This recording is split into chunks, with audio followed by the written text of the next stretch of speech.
Alhamdulillahi Rabbil Alamin. Wassalatu wassalamu ala Rasulillah wa ala alihi wa sahbihi ajma'in. Amma ba'd. Assalamualaikum warahmatullahi wabarakatuh.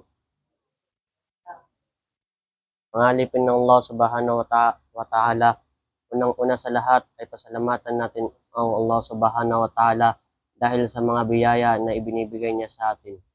Salamatan natin ang Allah Subhanahu wa Ta'ala dahil matagal na panahon ay hindi na nakapagbigay ng muhadara ang mga murid. Salamatan natin ang Allah dahil ngayon sa araw na to ay nakakapagbigay na ulit ng mga muhadara ang mga murid. Mga alipin ng Allah Subhanahu wa Ta'ala, ang tatalakayin ko ngayon mga alipin ng Allah ay patungkol sa mga nagagawang kasalanan ng ating mga katawan. Mga alipin ng Allah Subhanahu wa Ta'ala, tandaan natin na tayo ay nabubuhay dito sa mundo, na tayo ay inuutosan ng Allah Subhanahu wa Ta'ala at tayo ay kanyang pinagbabawalan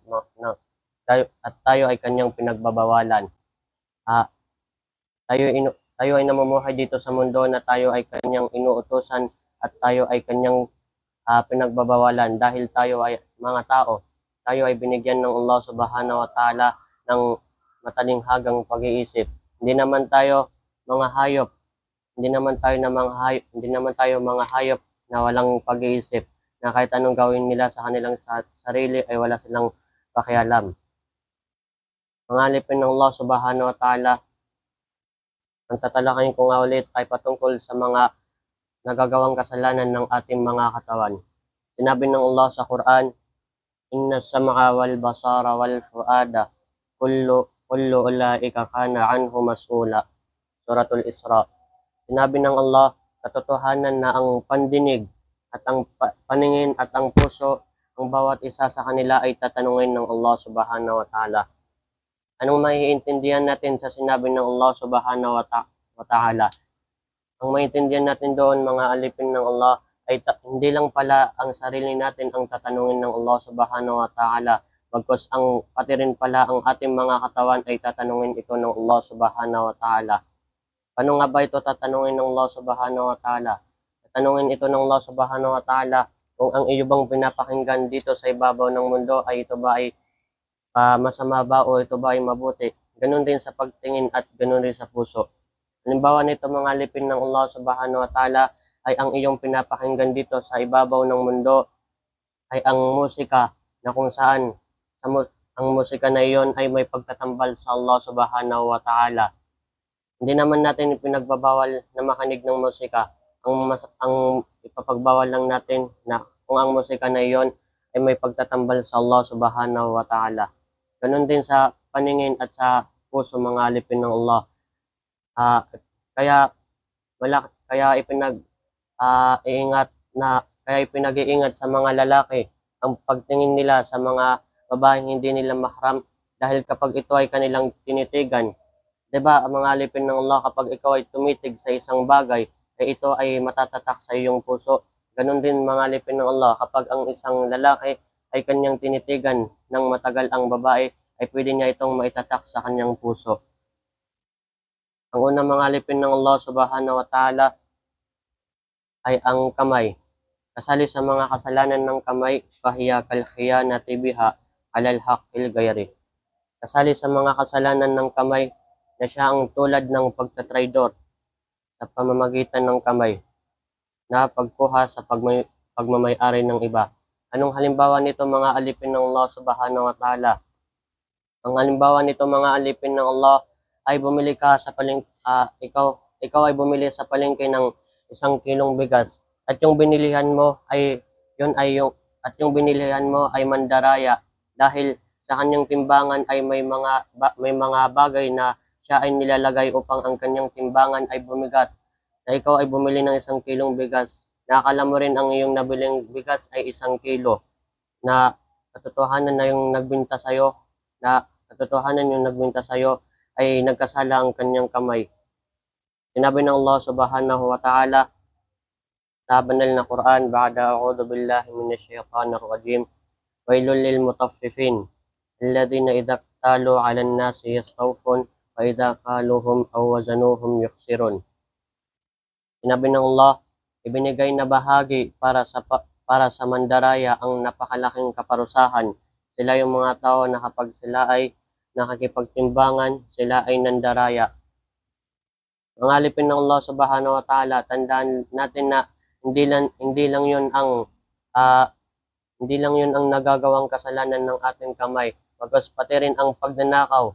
Ang pagnanakaw rin mga alipin ng Allah ay kasalanan din ng ating kamay, mga alipin ng Allah Subhanahu wa Ta'ala. At ang pangalawa mga alipin ng Allah ay wamin ma'asir wijil. Ang pangalawa mga alipin ng Allah ay kasali sa mga kasalanan ng paa ay fakal masyo ila abwabis salatin. Kasali sa kasalanan ng mga paa ay katulad ng paglakad sa mga pintuan ng hari. Mithlo al-masyo fi si'ayatin bi muslimin aw qatli. Halimbawa ay ikaw ay pumunta sa isang hari para siraan mo ang isang Muslim o di kaya ito ay iyong patayin. Halimbawa nito mga alipin ng Allah Subhanahu wa Ta'ala ay pupunta ka sa isang hari na sasabihin mo sa kanya, "Oh, hari, itong tao na to ay patayin mo, hari. Patayin mo dahil ang itong tao na to ay sumusobra na, ganito yung ginagawa niya." Kumbaga papasamahin mo yung loob ng hari sa tao na yon para yung hari rin ay kanyang mapatay ang tao na yon. Sinabi ng Allah Subhanahu wa Ta'ala sa banal na Quran, wala tajassasu at huwag kayong manubok, huwag kayong mag-spy. At ang pangatlo mga alipin ng Allah Subhanahu wa Ta'ala ay ang tenga mga alipin ng Allah. Kasali sa kasalanan ng ating tenga ay kalistimai ila lugiba wa ghairiha minal muharramat. Kasali sa mga kasalanan ng ating tenga ay tulad ng pakikinig sa paninirang puri at ang iba sa kanya nakasali sa mga haram. Ang halimbawa nito mga alipin ng Allah Subhanahu wa Ta'ala ay may dalawang nag-uusap. Adin na dua kataw nag-uusap. Adin na dua kataw din bitiray. Adin na diran di pa manintan. Adin na diran di pa manintan.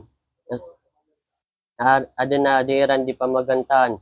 Tapos kamabuna na ikaw naman ay yung nilalapit ang iyong tinga, pinapakinggan mo kung sino bang kanilang pinag-uusapan.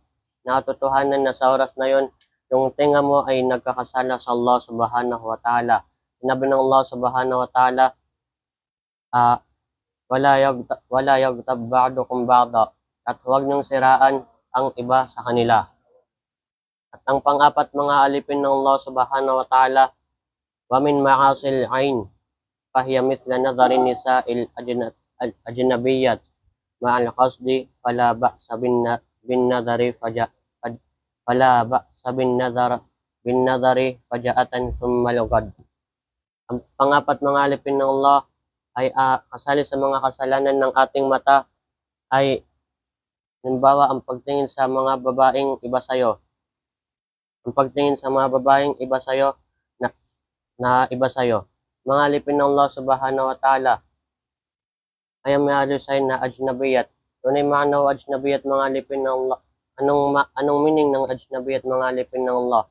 Ang meaning nito mga alipin ng Allah ay katulad ng mga babaeng mahram mo, katulad ng iyong babaeng kapatid. Ito ay mahram mo mga alipin ng Allah na kahit sila ay iyong tignan ay hindi ka magkakaroon ng kasalanan sa Allah Subhanahu wa Ta'ala dahil ito ay iyong kapatid. Parehas kayo ng pinanggalingan. O katulad ng iyong pamangkin na babae, hindi kaya ang iyong mga tita, yun ay mga ajnabiyat sa'yo dahil sila ay mahram mo. Ang pagtingin sa mga babaeng hindi mo mahram mga alipin ng Allah Subhanahu wa Ta'ala ay ito ay napakalaking kasalanan ng nagagawa ng ating mata mga alipin ng Allah Subhanahu wa Ta'ala. Pero mga alipin ng Allah Subhanahu wa Ta'ala, kung ang intensyon mo dito mga alipin ng Allah Subhanahu wa Ta'ala, kung wala kang masamang intensyon dito mga alipin ng Allah Subhanahu wa Ta'ala, ay ang iyong mata ay hindi magkakaroon ng kasalanan. Dahil hindi mo naman sinadya ang pagtingin mo sa kanya. At ang ikalima mga alipin ng Allah Subhanahu wa Ta'ala ay mamin ma'asil farj fakazina wal liwati wal istimna'i bil yad.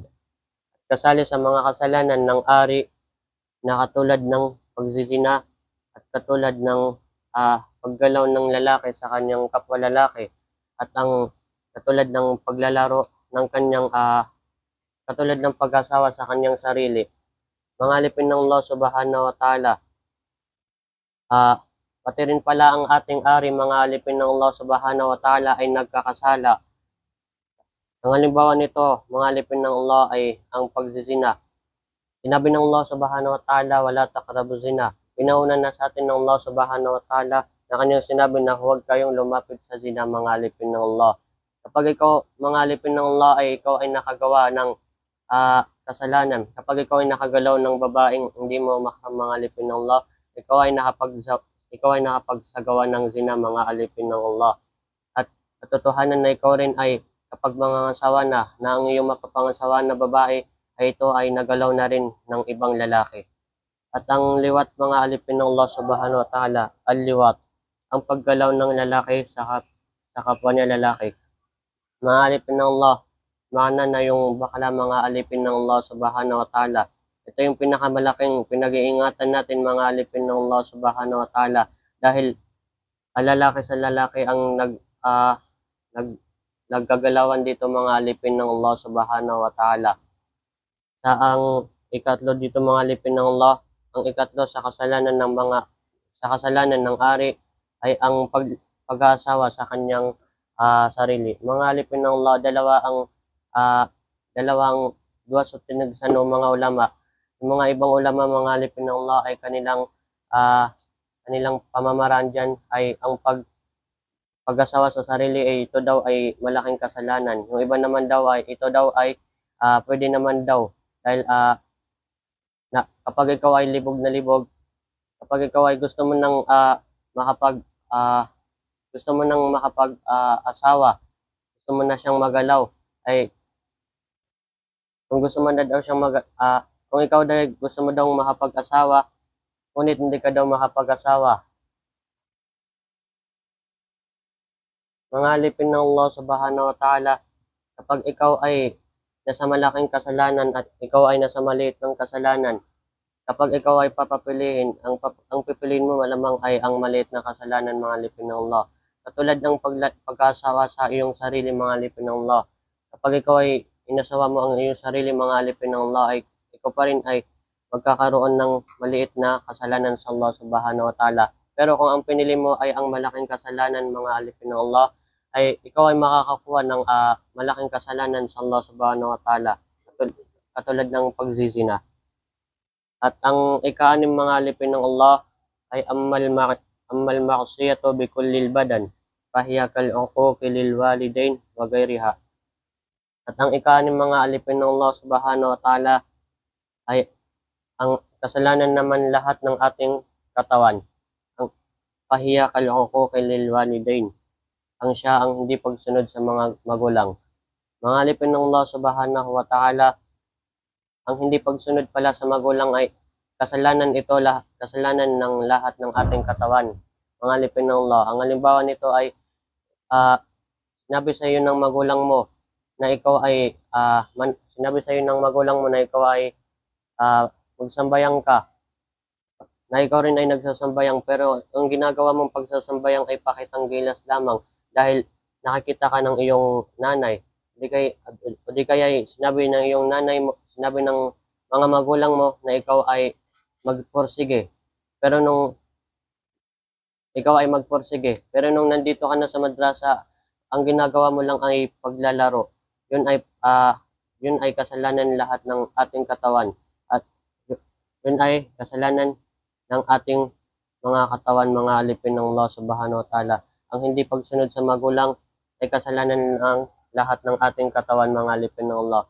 Kung ikaw man ay may mga nagawa kang kung ikaw man ay may kasalanan ka, may mga nabanggit ako na iyong nagawa, ay pwede ka namang humingi sa Allah subhanahu wa ta'ala ng patawad dahil katotohanan ng Allah subhanahu wa ta'ala ay matawarin. Hanggang dito na lamang. Kung may nasabi akong mali, Kung may nasabi akong masama, pagpatawadin niyo ako. Assalamualaikum warahmatullahi wabarakatuh.